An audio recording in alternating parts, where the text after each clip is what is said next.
Hey, welcome to Three Count Commentaries. This is your host, Mongo Slade. So, we're going to talk about Justice for Sammy and this amazing stuff that they've been doing with Sami Zayn. And it's very creative, it's very interesting, it's very lively. So, Sami Zayn he's a conspiracy nut now. You know, they don't got Sammy outside. You know, when they doing the Jericho conspiracy nut thing, Jericho was outside, walking the streets with his sign, and they're not about to do that. It's COVID. They're not about to do that. So what they did was they had Sami Zayn on the microphone complaining about getting pinned the previous week. How he cheated by mistake. He said, "Oh well, my hands was a little too tight on the tights."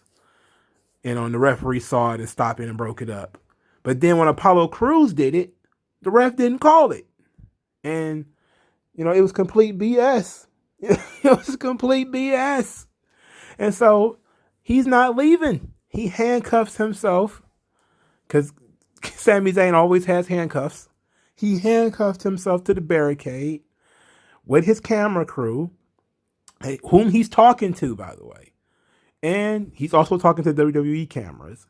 And he's got a sign. And the sign keeps changing. And this has made Smackdown so much fun.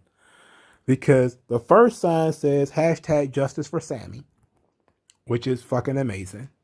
Okay. The second sign says stand against moral injustice, which stands for Sammy. That's the acronym is Sammy. SAMI. Then the next one says, Sammy was robbed, change my mind, which is, of course, a jab at Steven Crowder. I love that. You know what? It would have been so much fun if somebody went out there and actually tried to change his mind. Like, he put it out on the sign and said, Sammy was robbed, change my mind. And somebody was trying to change his mind. That would have been great. He was harassing the various wrestlers as they walked by. With his sign, specifically during the 4K Sasha Banks entrance, you got Sami Zayn on the side yelling at him, shaking this sign like, "Look at this, help me!" This is an injustice. This is horrible. This is horrifying. So we go to commercial. We come back, and we got Sami Zayn, and he's got the sign. And it says, "Not my IC champion," and Big E is like really hip swiveling in front of him and flopping the title like a penis. It's really weird. It was really weird. So we get the match, Big E versus Apollo Crews for the Intercontinental Championship. Match starts out really fast. Big E, boom, suplex. Then as you know, boom, boom. He's outside the ring, big splash on the ring apron. We kicking it in and making it seem like Apollo Crews is about to lose in short order. Then as you know, Apollo Crews gets back in, uses his agility, uses his power, boom, boom. He does a super suplex on Big E. Then he does the standing moonsault, the standing moonsault on him. I hate that standing moonsault. Let's look. Apollo Crews is a big dude. I get that he wants to show off his agility. Don't use that. See, I'm about to tell you my mentality from it. I would never see it in a real fight. I would never see it in a fight where you're trying to win a championship, right? I would think you would go more for efficiency than flash. And there's something to be said about that. And that's kind of why I don't like the flippy style. Because, sometimes it makes sense. Like if you're doing lucha libre and sometimes you're in a busted situation, you kind of caught up. You might want to do something slick to get out of it. An arm drag might actually work. A hurricanrana, might actually work. It might be visually, it might make sense. But if you got somebody down doing a standing suplex or a standing senton or something like that, it just never seems to work to me. Because you would never do it in a real fight. And if you had any sense of urgency, you wouldn't be standing there properly making sure you're in the right place to do a damn assault. Come on. But, Apollo Crews is hanging in there. They was tangling, and then Sami Zayn unhooks himself, gets into the ring, and hits the haluva kick in the corner, getting Big E disqualified. And then he kicks Big E too, and he yells at them that, this is what a champion looks like. You neither one of you are champions. I'm the champion. So we got this great three-way feud here. Sami Zayn is obsessed with being the Intercontinental Champion. He won't go away. Apollo Crews was given his marching orders by the big dog, by the tribal chief, by the head of the table. He got to go get that Intercontinental title. And Big E, freshly minted Intercontinental Champion, it's got to fight these guys off. So what do we do? And they haven't said whether the title is going to be on the line at the Royal Rumble or not. They haven't mentioned anything. They haven't really mentioned any, outside of the two big title matches, they haven't really announced the rest of the Royal Rumble cards yet. Which is, I'm guessing, that's fine, whatever. Okay? But the Intercontinental title is hotly contested. So did we do a triple threat match? I think we just did one, right? We just did a triple threat match not too long ago. Was it Jeff, Sammy, and AJ, right? Yeah, we just did one not too long ago. I think it was TLC, right? No, it was right before TLC. Around that time? I think it was TLC. They did a ladder match, right? Yeah, okay.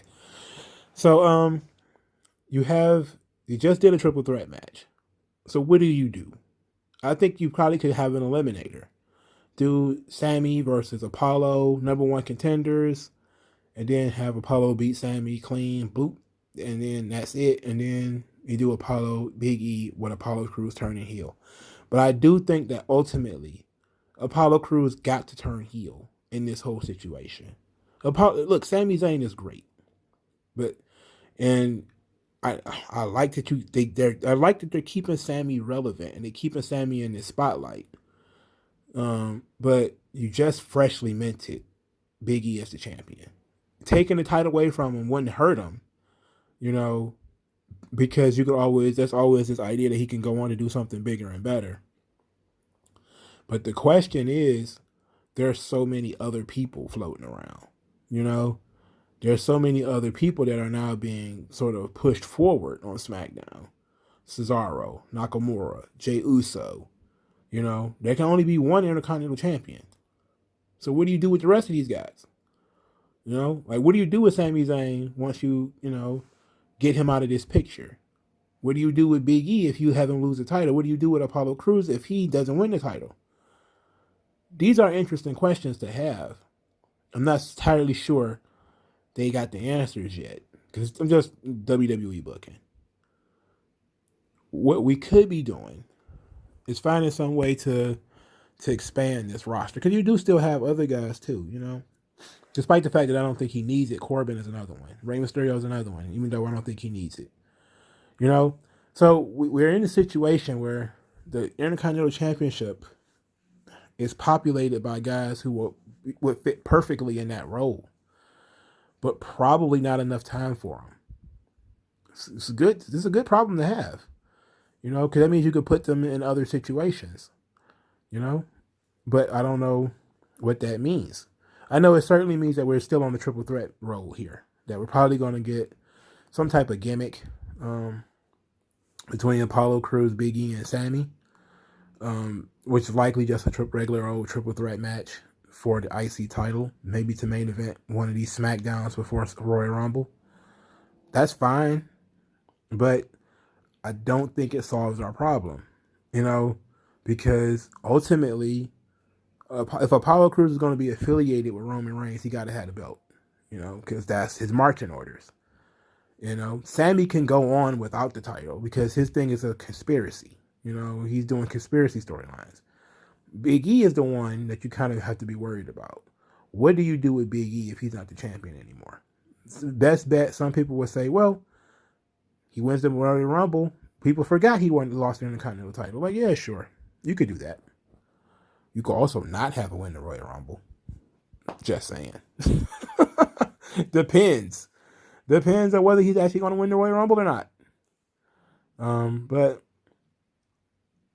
I'm okay with Big E kind of warming it up and then dropping it to Crews. But Crews then should be a heel, which means he then has to find a babyface to wrestle, and there's 2 or 3 that he could be wrestling. And then there's some other potential ones. There's Nakamura, there's Ray, there's Otis. So they have some options there. You know, they got options. You know, but what do you guys think? Let me know what you guys think in the comment section below. Like this video, share this video, subscribe to this channel. Spread the good word 3Con Commentaries by using the hashtag 3Con Commentaries. Thank you guys again, and I'll talk to you guys later.